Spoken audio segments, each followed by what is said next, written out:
রহমান আসসালামু আলাইকুম। আমি কৃষকের বন্ধু সিদ্দিক ভাই, আপনাদেরই ভাই। আমি আরেকটা ভিডিও আসলাম আপনাদের মাঝে। তো দেখেন, একটা জিনিস আমি সবসময় বলি, কথাটা কি জানেন, যে এর আগে আমি একটা ভিডিওতে বলছিলাম যে একটা লতি 2 হাত আড়াই হাত হয়। অনেকে কমেন্ট করছেন ভাই 2 হাত আড়াই হাত কোনো সময় লতি হয় না। আসলে কি, লতির বাড়ির কিছু বৈশিষ্ট্য আছে। এই বৈশিষ্ট্য গুলো যদি আপনাদের দেখেন, এই একটা লতি কত বড় হয় দেখেন। 1 2 মনে করেন আড়াই হাত হয়েছে। তাই আড়াই হাত যদি হয়, একটা মানুষ থাকে 3.5 হাত লম্বা, যার হাতে তার হাতে 3.5 হাত থাকে। তাই আমার হাতে যদি 3.5 হাত হয়, তাহলে মানে আর 1 হাত হইলে আমার সময় নইব। ঠিক আছে, আমি আছি 5 ফুট 7 ইঞ্চি আছি।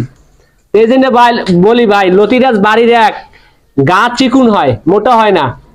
ঠিক আছে, নাটোর যেটা বলে, অনেকে বলে নাটোর 1। ঠিক আছে, আসলে নাটোর 1 যেটা, ওটাও লম্বা হয় কিন্তু ওটা মোটা হয়, ওটা খাইয়া কোনো স্বাদ নাই। আর লতিরাজ বাড়ির যেটা বৈশিষ্ট্য, যারা চিকুন হবে এবং প্লাস কি অনেক বড় হবে। এটা কিন্তু অনেক বড় হয়েছে দেখেন, আড়াই হাত। তাহলে এই জন্য বলছি ভাই, লতিরাজ বাড়ির যারা অরিজিনাল ভাবে চেনেন না, যারা নতুন আগ্রহীত, যারা অন্য অন্য জাত করছেন, তারাও যদি নিতে চান আমার সাথে যোগাযোগ করতে পারেন। লতিরাজ বাড়ির চারা আমার কাছে আছে। আর কালারটা যদি দেখাই আপনাদের, এই কালারটা দেখাও তো, দেখেন এই ওই দিক দেখাও।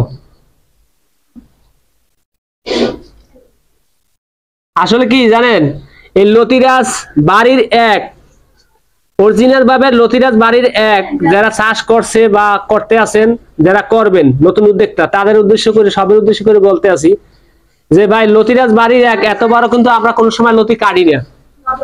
তাই আপনারা বলতে পারেন তাই এখন কাছেন কেন? আসলে কি জানেন, এই ঈদে, রোজার ঈদে অনেক ছুটি পাইছে মানুষ। শহরে কিন্তু মানুষ থাকে না, ঈদের ছুটি পাইলে সব গ্রামে চলে যায়। আর গ্রামে যারা চাষ করছে তারা এখনো 70 টাকা কেজি। ঠিক আছে, কিন্তু শহরে 70 টাকা কেজি নাই, কম আছে। কারণ কম আছে এই কারণে, এত বড় লতি যে কাটছি কি উদ্দেশ্যে দেন, এত বড় লতি কিন্তু আমি বানাই না। আমি লতি বানাই সবসময় গেলে 1.5 হাত। ঠিক আছে, 1.5 হাত লতি বানাইলে বাজারজাত 100% ঠিক আছে। আর যদি আপনি আড়াই হাত লতি বানাই, এটা কিন্তু দাম নাই ভাই। এই কারণে আমরা 400 গ্রাম 1 মুঠ করে বানতে আছি। ঠিক আছে, বাইন্দা আমরা খুচরা বিক্রি করব, কারণ এত বড় লথি আরবে খায় না, নেয় না। এই কারণে আমরা নিজস্ব ভাবে আমরা বাজারজাত করতে আছি, মানে খুচরা বেশি বিক্রি করব, পাইকারি বিক্রি করব না। তাই লতিরাজ বাড়ির যে কালারটা দেখার মতন, আর দ্বিতীয়ত লতিরাজ বাড়ির অনেক বড় হয়। ঠিক আছে, তাই লতি যারা চাষ করতে চান বাড়ির ঠিক আছে, তারা আমার সাথে যোগাযোগ করতে পারেন। বাংলাদেশের যে কোনো প্রান্ত থেকে আমরা কুরিয়ান সার্ভিসে চারা পাঠাই থাকি।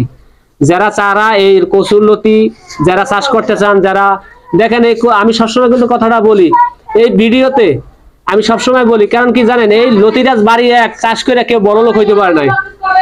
কারণ কি জানেন, বড় লোক হইতে পারে না, ঠিক আছে, কিন্তু খাইলে আল্লাহর রহমতে খুব ভালো থাকে। ঠিক আছে, কারোর ধারে 10 টাকা পাতা লাগে না।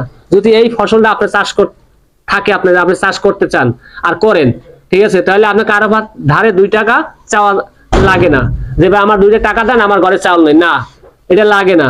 আর এটা করে আপনি কোটিপতি হয়ে যাবেন তাও না, আপনি খাইলে মাই ফোলানে খুব শান্তিতে থাকতে পারবেন আল্লাহ পাকে রাখলে। এই জন্য বলি ভাই, লতিরাজ বাড়ির যারা চারা লাগবে তারা আমার সাথে যোগাযোগ করতে পারেন। কথাই বন্ধ রইলো, আর বাড়াবো না। আসসালামু আলাইকুম, আল্লাহ হাফেজ।